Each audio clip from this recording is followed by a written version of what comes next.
ভাইরা আমার, বাবাজিরা আমার, জুলুমের পরিণতি কি হবে আল্লাহ রব্বুল আলামিন কোরআনুল কারীমে স্পষ্ট করে বলছেন, ওয়া আনজিরহুম ইয়াওমাল আসিফাতি ইদিল কুলুবু লাদাল হানাজিরি কাযিমিন মালিজ জালিমিনা মিন হামিমিন ওয়ালা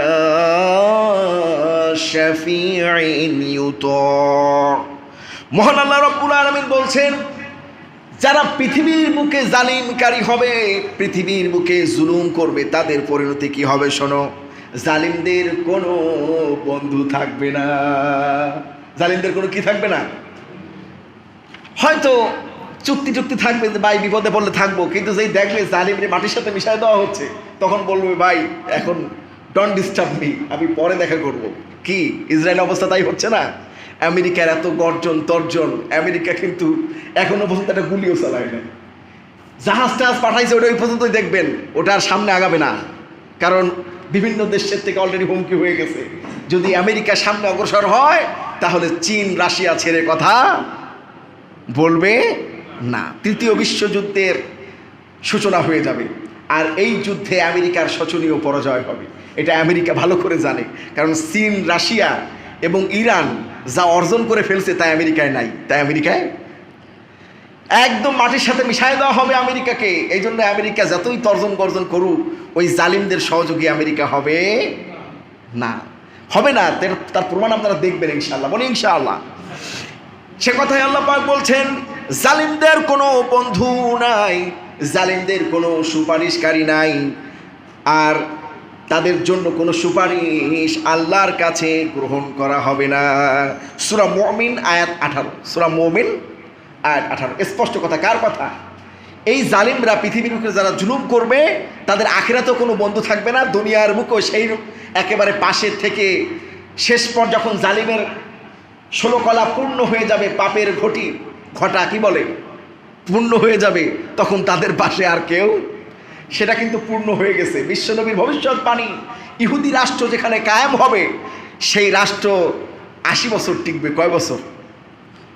অলরেডি 77 বছর হয়ে গেছে। কাদের? ইসরায়েলিদের। আর আছে 3 বছর।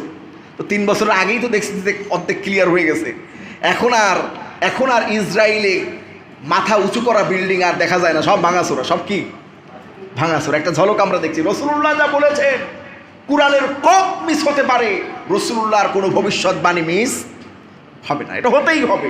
এবং ইহুদিদের অবস্থা এমন পর্যায়ে পৌঁছে যাবে, তাদেরকে একজন একজন করে খুঁজে খুঁজে হত্যা করা হবে। পাথরের জবানকে রাসূলুল্লাহ বলছেন খুলে দেওয়া হবে।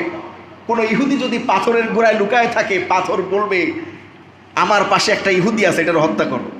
ইহুদি যদি কোনো গাছের বাকলে, গাছের শেকড়ে লুকানোর চেষ্টা করে, গাছের আড়ালে লুকানোর চেষ্টা করে, ওই গাছের জবান আল্লাহ খুলে দেবেন, বলবেন আমার পাশে একটা ইহুদি লুকায় আছে, তারে হত্যা করো। বলেন ইনশাআল্লাহ। এটা হবেই হবে। কে বলেছেন? বিশ্বনবী জনাবে মুহাম্মদুর রাসূলুল্লাহ সাল্লাল্লাহু আলাইহি ওয়াসাল্লাম। তো এই জন্য পৃথিবীর বুকে জালিম হওয়ার কোনো সুযোগ নাই। এখন জালিমের অনেকগুলো ব্যাপার আছে। খালি রাষ্ট্রীয়ভাবে কোনো রাষ্ট্রনায়ক জুলুম করলো অন্য রাষ্ট্রের উপর, এটা নয়। আমরা প্রত্যেকেই একটা পরিবারের দায়িত্বশীল, ঠিক কিনা? দায়িত্বশীল না? প্রত্যেকেই একটা পরিবারের দায়িত্বশীল। আমাদের অনেকের স্ত্রী আছে, যারা বিবাহ করে নাই, তাদের মা বাপ, তারপর ভাই বোন নিয়ে একসাথে থাকা হয়, ঠিক কিনা? তো যারা আমরা পরিবারের দায়িত্বশীল, আমি পরিবার থেকেই শুরু করি। আমাদের কোনো আচরণে যেন কারোর উপরে জুলুম না হয়ে যায়, সন্তানের উপরে যেন জুলুম না হয়, স্ত্রীর উপরে যেন জুলুম না হয়, ভাই বোনদের উপরে জুলুম না হয়, এদিকে আমাদেরকে লক্ষ্য রাখতে হবে। কারণ জুলুম কিয়ামতের দিন, বিশ্বনবী বলছেন আয-যুলমু যুলমাতুই ইয়াউমাল কিয়ামাহ, কিয়ামতের দিন জুলুম অন্ধকার হিসেবে দেখা দিবে। জুলুমকারীরা ওই জুলুমের কারণে সব কিছু অন্ধকার দেখবে। কি দেখবে? সব কিছু।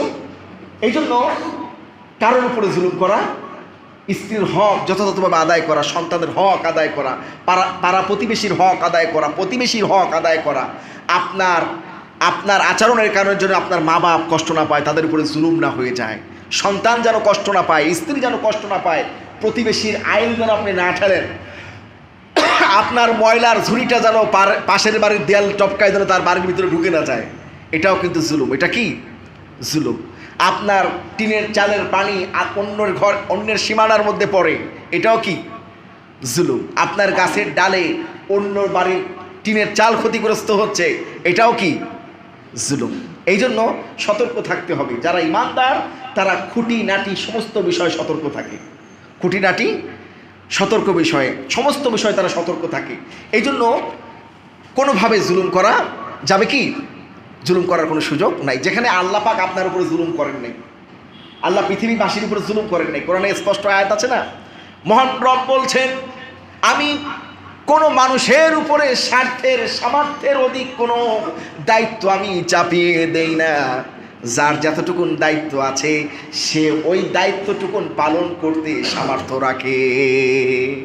অর্থাৎ আপনি যে দায়িত্বে আছেন এটা আপনার উপর জুলুম নয়, এটা এর সামর্থ্য আপনার আছে, এই জন্য আপনি এই দায়িত্ব পালন করছেন। পৃথিবীর বুকে যাকে যে দায়িত্ব দেওয়া হয় এটা তার সামর্থ্য অনুযায়ী দেওয়া হয়। তবে এখানে একটা ব্যাপার আছে, কেউ যদি জোর করে কোনো দায়িত্ব গ্রহণ করে, জুলুম করে, তাহলে সে হবে অহংকারী। অযোগ্য লোক যদি বড় জায়গায় যায় সে হয় অহংকারী, সে হয় কি অহংকারী। আর যোগ্য লোক যদি তার যোগ্য স্থানে পৌঁছায় সে হয় বিনয়ী, সে হয় কি, বিষয়টা মাথায় রাখতে হবে। দায়িত্ব পদ পদবি কেউ যদি জোর করে নেয়, কূট কৌশল অবলম্বন করে নেয়, দেখবেন সে সেখানে গিয়ে অহংকারী হয়ে যায়। কি হয়ে যায়? অহংকারী হয়। আর যার উপরে দায়িত্ব দেওয়া হয় যে যোগ্য সে হয় বিনয়ী। এই জন্য বিশ্বনবী জনাবে মুহাম্মদ রাসূলুল্লাহ সাল্লাল্লাহু আলাইহি ওয়াসাল্লাম কোনো দায়িত্বকে, কোনো পদ পদবিকে চেয়ে নিতে মানা করেছেন। কি করতে মানা করেছেন? অর্থাৎ অসৎ পন্থা অবলম্বন করে যে ভাই আমার এটা দেও, ভাই লাইন গার্ড করে যেভাবে ওকে আমার দেও, সেভাবে নয়। আপনি প্রতিযোগিতার মাধ্যমে, ইন্টারভিউর মাধ্যমে যখন আপনি ওটা অর্জন করেন তখন ওই পদের জন্য আপনি যোগ্য। কিন্তু যদি ঘুষ বা অন্য পন্থা অবলম্বন করে আপনি জ্যাক লাগিয়ে ওই পদ নেন তাহলে আপনি অযোগ্য হিসেবে গণ্য হবেন, আর তখন আপনি অহংকারী হবেন, তখন আপনি কি হবেন? এই জন্য রাসূলুল্লাহ বলেছেন, আমিরের দায়িত্ব, কোনো পদের দায়িত্ব চেয়ে নিও না। লোকেরা যদি তোমাকে সেই দায়িত্ব দেয় এবং সেই দায়িত্বর মতো গুণাবলী তোমার মাঝে থাকে তাহলে লোকেরা ওই দায়িত্ব পালনে তোমাকে সহযোগিতা করবে। বুখারীর হাদিস। ওই দায়িত্ব পালন লোকেরা তোমাকে কি করবে? সহযোগিতা করবে। আর তুমি যদি জোর করে পদ দখল করো তাহলে কেউ তোমাকে সহযোগিতা করবে না। তো এই জন্য যোগ্য লোক বড় দায়িত্বে গেলে বিনয়ী হয়। কি হয়? আর অযোগ্য লোক যদি দেশের রাষ্ট্রনায়ক হয় তখন সে হয় স্বৈর শাসক। ঠিক কিনা বলেন? কারণ সেই পদের তার যোগ্যতা নেই, সেই পদের তার কি নাই? যোগ্যতা নাই বলে সে মানুষের উপরে জুলুম করতে থাকে। ঠিক কিনা? আপনি ইসরায়েলের প্রধানমন্ত্রীর কথা চিন্তা করেন, নেতানিয়াহু। তার দেশের 75% মানুষ তাকে পছন্দ করে না। সে জোর করে সেই প্রধানমন্ত্রীর দায়িত্ব নিয়ে বসে আছে, আর একের পর এক মুসলিম দেশকে সে টার্গেট করে ধ্বংস করার চেষ্টা করছে। অযোগ্য ব্যক্তি। কি ব্যক্তি? অযোগ্য ব্যক্তি। নেতা হবে তিনি যিনি মানুষের খেদমতগার হবে। রাসূলুল্লাহ বলছেন তোমাদের মধ্যে ওই ব্যক্তি নেতা। খেয়াল করে শুনুন হাদিসটা। রাসূলুল্লাহ বলছেন তোমাদের মধ্যে ওই ব্যক্তি নেতা যে মানুষের খেদমত করে, মানুষের বিপদে পাশে দাঁড়ায়, মানুষের সমস্যায় ভাগীদার, মানুষের সমস্যা সমাধানে সে ভাগীদার হয়ে যায়। বলেন সুবহানাল্লাহ। যাকে রাত 3টার সময় ফোন দিয়ে পাবেন, রাত 2টার সময় ফোন দিয়ে পাবেন, যখন ফোন দিবেন তাকে পাবেন আর হাজির হয়ে যাবে, সে হলো তোমাদের নেতা। অর্থাৎ নেতৃত্ব স্থানীয় যোগ্য পদে যোগ্য লোকরা গেলেই তখন তারা মানুষের খেদমতগার হবে। আর অযোগ্য লোক যখন পদ পেয়ে যাবে দেখবেন তারা কি হলো রে, ক্ষমতার দাপটে মাথা পায়ের নিচে মাটি থাকবে না। আছে না এরকম আমাদের সমাজে? রাসূলুল্লাহর হাদিস হলো বাস্তব কথা, রাসূলুল্লাহর হাদিস একেবারে বাস্তব। তো এই জন্য সম্মানিত হাজরিন, আমরা প্রত্যেকে দায়িত্বশীল। আমরা আমাদের দায়িত্বের স্থলে যেন জুলুম না হয় সেদিকে লক্ষ্য রাখতে হবে। এরপর বিশ্বনবী জনাবে মুহাম্মদ রাসূলুল্লাহ সাল্লাল্লাহু আলাইহি ওয়াসাল্লাম তিনি যখন মদিনা সরকারের প্রধান হিসেবে দায়িত্ব গ্রহণ করলেন, বিশ্বনবী তিনি একটি এলাকায় গভর্নর নিয়োগ করলেন। তার গভর্নর যখন নিয়োগ করলেন ওই ব্যক্তির নাম হলো মুয়াজ বিন জাবাল। তার নাম কি? মুয়াজ বিন জাবাল। তো মুয়াজ বিন জাবালকে যখন ইয়ামেনে পাঠাচ্ছিলেন গভর্নর নিযুক্ত করে দিয়ে, তখন মুয়াজ বিন জাবালকে বলছিলেন, মুয়াজ তুমি মাজলুমের বদদোয়া থেকে বেঁচে থেকো, মাজলুমের বদদোয়া থেকে বেঁচে থেকো, কারণ মাজলুমের বদদোয়া সরাসরি আরশে আজিমে পৌঁছে যায়। কোথায় পৌঁছে যায়?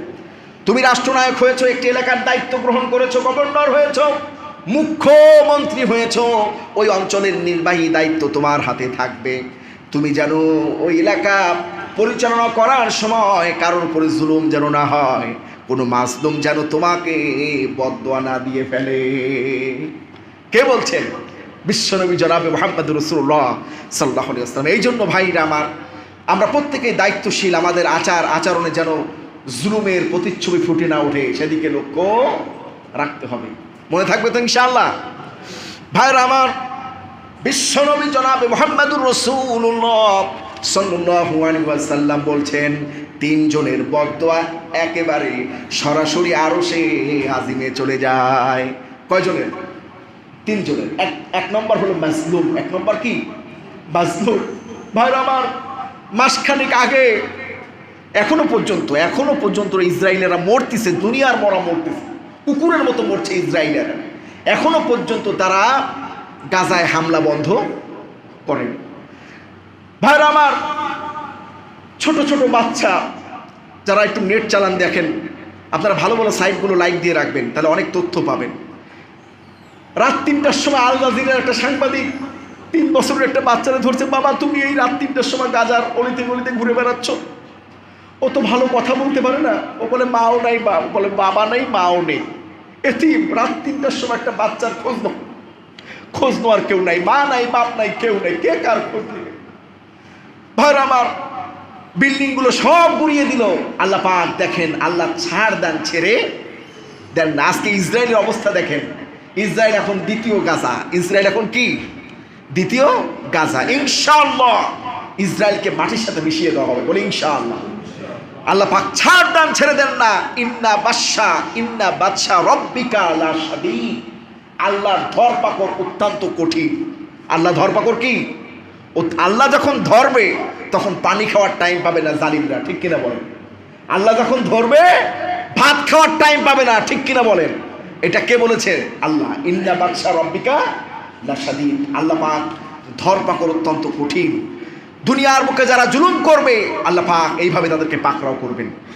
তো নবী করিম সাল্লাল্লাহু আলাইহি ওয়াসাল্লাম বলছেন, 3 ব্যক্তির বদদোয়া একেবারে আরশে আজিমে পৌঁছে যায়। 1 নম্বর হলো মাজলুম, যার উপরে জুলুম করা হয়েছে। যার উপরে কি করা হয়েছে? জুলুম করা হলো, অন্যায়ভাবে মামলা করা হলো, হামলা করা হলো, ব্যবসা বাণিজ্য বন্ধ করে দেওয়া হলো, এলাকা ছাড়তে বাধ্য করা হলো। এরা যখন চোখের পানি ছেড়ে দিয়ে আল্লাহর কাছে কাঁদে বলবে যে আল্লাহ আমার উপরে জুলুম হচ্ছে, এটা কিন্তু সরাসরি কোথায় পৌঁছাবে বলেন তো? আর সেই জন্য কখনো কারোর উপরে জুলুম করা যাবে না, কোনোভাবে না। রাজনৈতিকভাবে না, পারিবারিকভাবে না, সামাজিকভাবে নয়, ধর্মীয়ভাবে নয়। এই যে মুফতি হওয়ার সুবাদে আলহামদুলিল্লাহ অনেক একটু আগে একটা ফতুয়া দিলাম, এক মেয়ে গেল, 2টো বিষয়ে ফতুয়া নিয়ে চলে গেল। অনেক বিষয়ে আমাদের কাছে ফতুয়া নিতে আসে, আমি খুব সময় নিই যে ভাই 2টা দিন সময় দেন। তালাক সংক্রান্ত বিষয় হলে তো আমি সময় নেবই, যেন কারোর উপর জুলুম না হয়। স্ত্রী এবং স্বামীর দুজনের লিখিত বক্তব্য শোনার পর তারপর হয় ফতুয়া। তো এই জন্য হঠাৎ করে কোনো বিচার ফয়সালা করে দেওয়া, কারোর উপর যেন জুলুম না হয় সেদিকে লক্ষ্য রাখতে হবে। ভাইরা আমার, আলেম ওলামা থেকে শুরু করে আমরা যারা সামাজিক ব্যক্তিত্ব, যে পেশায় আছি, যেখানে কর্মরত আছি, আমাদের কোনো অ্যাক্টিভিটিসের মাধ্যমে যেন জুলুম না হয় সেদিকে লক্ষ্য করতে হবে। কারণ যার উপর আপনি জুলুম করবেন তার বদদোয়া কোথায় পৌঁছে দেবে বলেন তো? একদম আরশে আজিমে পৌঁছে দেবে। 2 নম্বর হলো মুসাফির যখন সফরে থাকে, তার দোয়া এবং বদদোয়া আরশে আজিমে পৌঁছে যায়। ওই মুসাফির যারা কসরের নামাজ পড়ে, ওই মুসাফির যদি আল্লাহর কাছে কারোর জন্য দোয়া করে, একেবারে আরশে আজিমে পৌঁছে যাবে। আর কারোর জন্য বদদোয়া করলেও আরশে আজিমে পৌঁছে যায়। আর 3 নম্বর হলো পিতামাতা। 3 নম্বর কি? পিতামাতা। পিতামাতা যদি সন্তানের জন্য দোয়া করে, একদম আরশে আজিমে। এই যে ইরান ইসরায়েলের যে মিসাইলগুলো মারছে, এই মিসাইলগুলো শব্দের 12 গুণ গতিতে চলে। অর্থাৎ একটা শব্দ ঠুস করে হলো, এর মধ্যে 12 মাইল যাওয়া হয়ে গেছে ওই মিসাইলের। কত মাইল? 12 মাইল। আর মা বাপ যদি কোনো সন্তানের জন্য দোয়া অথবা বরদোয়া করে, ওইটা আরশে আজিমে মুহূর্তের মধ্যে পৌঁছে যায়। আরশে আজিম কোথায়? 7 আসমান পাড়ি দেওয়ার পরে সিদরাতুল মুনতাহা, তারপর আরশে আজিম। এখন পর্যন্ত বিজ্ঞানীরা প্রথম আসমানের লাগাল পায় নাই। এত রকেট ফকেট ইত্যাদি মহাকাশ যান তৈরি করেও প্রথম আসমানের লাগাল এখনো পায় নাই। এর উপরে আছে 7 আসমান। সাব্বাহা লিল্লাহি মাহফিস সামাওয়াতি অল আরদ। সেই 7 আসমান ভেদ করে মা বাবার দোয়া বরদোয়া আরশে আজিমে মুহূর্তের মধ্যে পৌঁছে যায়, যা পৃথিবীর বুকে যত রকমের মহাকাশ যান তৈরি করা হয়েছে তার চাইতে এর গতি বেশি। বলেন সুবহানাল্লাহ। ভাইরা আমার, এই জন্য ওই 3টে বিষয় খেয়াল রাখবেন। 1 নম্বর হলো যেন কারোর উপরে জুলুম যেন না হয়ে যায়। আপনি কোথাও সফরে যাচ্ছেন, বাসে বসছেন, আপনি আপনার পাশের সিটে যে বসছে তারা এমন চাপ দিলেন, তারা নিঃশ্বাস নেওয়ার জায়গা দিচ্ছেন না, আপনি রিল্যাক্সে বসে আছেন, এটাও এক প্রকার জুলুম। এটা কি? এক প্রকার জুলুম। আপনি বিদ্যুৎ বিল দিতে গিয়েছেন, আপনার সামনে অনেকে লাইনে আছে, আপনি কায়দাকরম করে সামনে সেট আপ করে দিলেন একজনকে, আপনি আগে ভাগে দিয়ে দিলেন বিদ্যুৎ বিল। এটাও কি বলেন তো? জুলুম। অর্থাৎ কারোর হক নষ্ট করার নামই হলো জুলুম। ভাইরা আমার, বাবাদিরা আমার, জুলুমের ব্যাপারে কিতাবের মধ্যে এসেছে, জালিমকারী নিজেকে কখনো জালিম মনে করে না, জালিমকারী নিজেকে ক্ষমতাধর মনে করে। কি মনে করে? দেখবেন যারা জালিম তাদের কাছে ব্যাখ্যা চাবেন, ভাই আপনি যে জুলুম করছেন, ওই কিসের জুলুম? এটা তো আমার দায়িত্ব, এটা ওই অন্যায় করে, এটা আমার দায়িত্ব, এটাকে ঠিক করে দেওয়া। আছে না এরকম? জালিমকারীরা কখনো নিজের সমালোচনা করে না এবং নিজের জুলুম, সে যে জুলুমকারী এটা তার চোখে পড়ে না। মহান আল্লাহ রাব্বুল আলামিন সব দেখেন। আল্লাহু সামিউন বাসীর, আল্লাহু লতীফুল খবীর। তাফসীর ইবনে কাসিরের মধ্যে এসেছে, সমুদ্রের অতল তলদেশে ছোট্ট একটা প্রাণী, যে প্রাণীটি অনুবীক্ষণ যন্ত্র ছাড়া দেখা যায় না, এতটুকুন প্রাণীও যদি ক্ষুধার যন্ত্রণায় চিৎকার করে, আরশে আজিমের মালিক স্পষ্ট শুনতে পান, দেখতে পান। বলেন সুবহানাল্লাহ। এই জন্য আল্লাহকে বলা হয় সামিউন বাসীর। আল্লাহকে কি বলা হয়?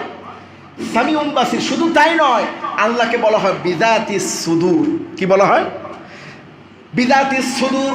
এটা এমন একটা বিশেষণ, এই যে এতগুলো মানুষ আমরা বসে আছি, কার হৃদয়ে কি চিন্তা, কি খেয়াল কেউ দেখে না। পৃথিবীর আরশে আজিমের মালিক সব শোনেন এবং দেখেন। বলেন সুবহানাল্লাহ। আপনি মনে মনে যা চিন্তা করেন তাও জানেন কে? মনে মনে যা চিন্তা করি আমরা, এ ব্যাপারেও কিয়ামতের দিন বিচার হবে, আবার এ ব্যাপারে পুরস্কার দেওয়া হবে। কি করা হবে? এখন প্রশ্ন হল, হুজুর মনে মনে চিন্তার পুরস্কার কি করে হবে? রাসূলুল্লাহ বলছেন, আল্লাহর সৃষ্টি নিয়ে, আল্লাহর কোরআনের আয়াত নিয়ে যদি কেউ মনে মনে বসে বসে গবেষণা করে, চিন্তা করে, আল্লাহ রাব্বুল আলামিন 500 রাকাত নফল নামাজের সওয়াব তার আমলনামায় লিখে দিবেন।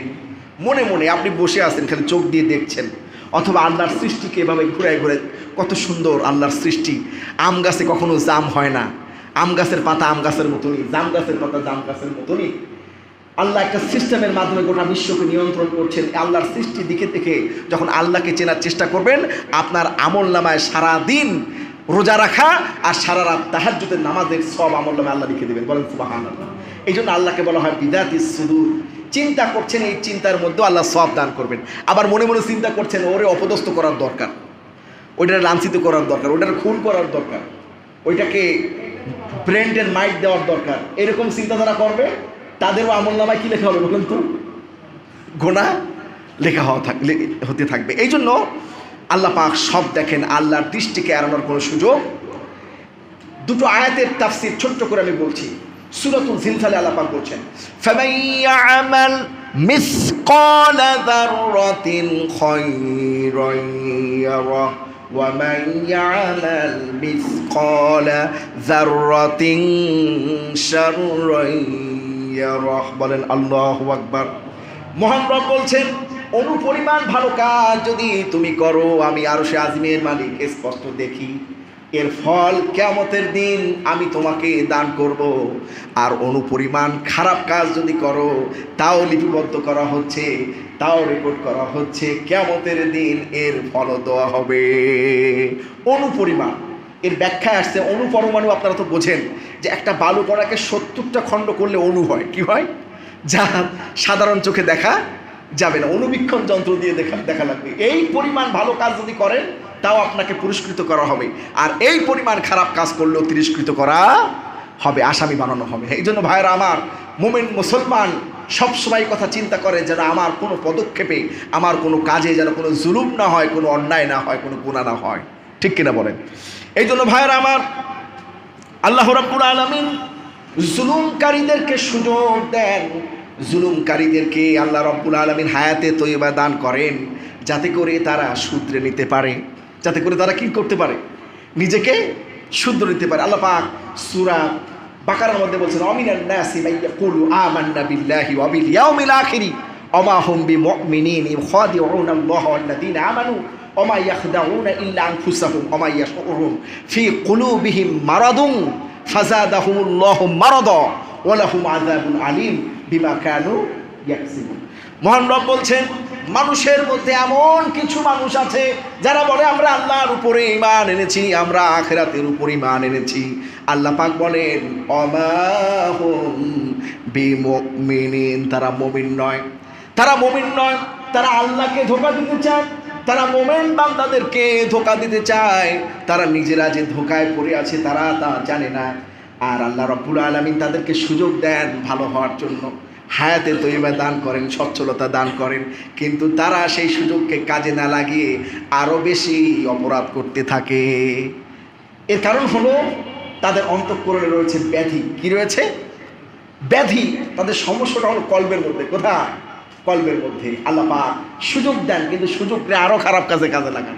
এরপর আল্লাহ পাক বলছেন যে আমি আর এক পর্যায়ে তাকে পাকড়াও করা হবে এবং কঠিন শাস্তির মধ্যে তাকে গ্রেপ্তার করা হবে। বলেন নাউজুবিল্লাহ। এই জন্য সম্মানিত হাজরিন, আমরা যারা জালিমকারী আছি, আমরা এই সুযোগ পেয়ে নিজেকে শুধরে নেব, বলে ইনশাআল্লাহ। এরপর যে বিষয়টি কিতাবের মধ্যে আসছে যে মাজলুমের অভিশাপেই মূলত জালিমের পতন হয়। মাজলুমের অভিশাপে কি হয়? জালিমের। পৃথিবীর বুকে যত পতন হয়েছে, রাষ্ট্রনায়ক, ব্যক্তি পর্যায়ে, কোনো ব্যবসায়িক প্রতিষ্ঠান সহ যাদেরই পতন হয়, এটার একমাত্র প্রধান কারণ হলো জালিমের অভিশাপ। জালিমের কি? অভিশাপ। বিশ্বনবী জনাবে মুহাম্মদুর রাসূলুল্লাহ সাল্লাল্লাহু আলাইহি ওয়াসাল্লাম বলেছেন, তিন ব্যক্তি তিনটা সময়ে, তিনটা সিচুয়েশনে আল্লাহ দোয়াকে কবুল করেন। কয়টা? এক নম্বর হলো ইফতারি। যখন ইফতারি আমরা করি, ইফতারের প্লেট সামনে নিয়ে যখন আমরা দোয়া করি, ওই সময়টা কি হয়ে যায় বলেন তো? দোয়া কবুল হয়ে যায়। দুই নম্বর হলো ন্যায়পরায়ণ শাসক, যে সঠিকভাবে শাসন করে, কারোর উপরে জুলুম করে না, সকলের হক আদায় করে, সে যখন আল্লাহর কাছে দোয়া করে, সে দোয়া কি হয়ে যায় বলেন তো? কবুল হয়ে যায়। তিন নম্বর হলো মাজলুম, কেউ অত্যাচারিত হয়েছে, সে যদি দোয়া করে যে আল্লাহ আমি জুলুমের শিকার, আল্লাহ অমুকে আমার পাশে দাঁড়িয়েছে, আমাকে সহযোগিতা করেছে, আল্লাহ তুমি তার উপর রহম করো, আল্লাহ রাব্বুল আলামিন আসমানের দরজা খুলে দেন। বলেন সুবহানাল্লাহ। এই তিন শ্রেণীর ব্যক্তির জন্য ইফতারের আগের দোয়া, ন্যায়পরায়ণ শাসক আর মাজলুমের দোয়া। এটা তিরমিজি শরীফের 3598 নম্বর হাদিস। কত নম্বর হাদিস? 3500। স্পষ্টভাবে হাদিসটা মিলাই দেখবেন। ভাইরা আমার, বাবাজিরা আমার, বিশ্ব নবী জনাবে মুহাম্মদুর রাসূলুল্লাহ সাল্লাল্লাহু আলাইহি ওয়াসাল্লামের হাদিস আর আল্লাহর কোরআনুল কারীম থেকে আমরা বিভিন্ন ঘটনার মাধ্যমে জানতে পারি, পৃথিবীর বুকে কোনো জালিমকে আল্লাহ পাক অতীতে ছেড়ে দেন নাই।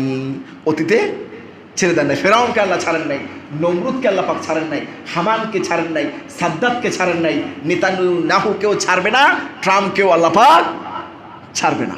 এটা আল্লাহর ওয়াদা। কোনো জালিমকে আল্লাহ পাক ছেড়ে দেন না।